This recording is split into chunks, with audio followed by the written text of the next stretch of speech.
Ayan, so for today's video, gagawin po natin ang data kung sino nga po ba yung mas malakas na electric fan. AC na electric fan po ba? Or DC na electric fan? So ito nga po pala yung ginawa natin na electric fan na 12 volts po noon. At pwede po natin gamitin sa 220 volts, gamit lang po tayo ng adapter. So ngayon naman, iskuhanan po natin ang data sa pamagitan po ng lakas na binubuga niya. At the same time, tignan po natin yung lakas at yung efficiency ng pagtitipid, no? Ayan. So, ang gamit po nating kuryente is nagbumula po sa ating solar off-grid. Ayan po yung ating inverter. Ayan. 1 kilowatt na 12 volts po. Tapos, ito po yung ating extension. Nakasaksak po yan doon, no? Ayan. Tapos, yung voltahe po natin is 227. So, ngayon, hindi pa po nakasaksak yung ating electric fan. On po muna natin para at least malinis po na wala po tayong daya. Tapos kuhanan po natin ng data. So number 3 po natin yung electric fan. Tingnan po natin, no. So starting niya po is naglalaro po siya sa 56, no. Tapos magre-regulate po siya ng 43 watts. Ayan, laglag po agad yung ating galon. Ayan, laglag po talaga yung ating galon. Ayan. So, in terms of hangin, malakas po talaga yung AC na electric fan. Ayan. So, tingnan naman po natin kung kaya na mailaglag rin ng ating DC na electric fan, no? So, syempre, kung tatanungin nyo po ako, mas malakas po talaga yung AC kasi alternating current.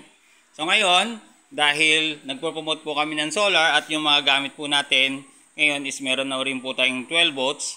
At ito po yung tanong na sagot ko rin po sa nagtatanong sa akin, ano ba yung mas matipid? So, syempre, pag tatanungin nyo po ako, laging mas matipid yung DC na electric fan.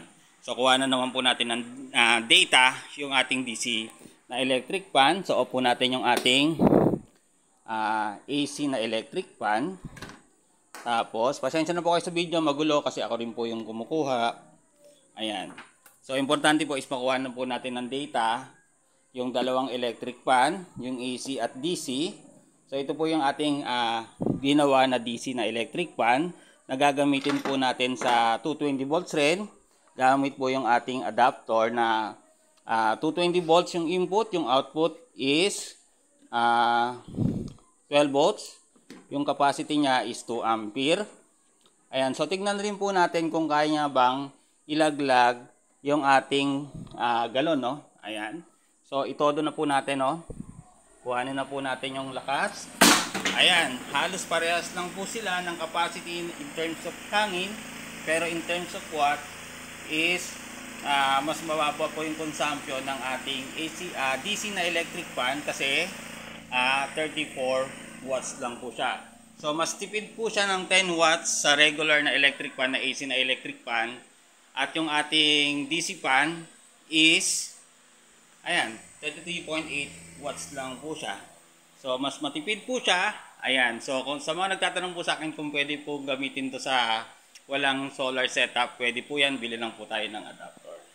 Ayan, so that's for today's video. Kung nagustuhan mo itong video to, please like and share and subscribe po sa aking YouTube channel, Sunny Solar TV. Ganun din po sa aking Facebook, Sunny Solar TV.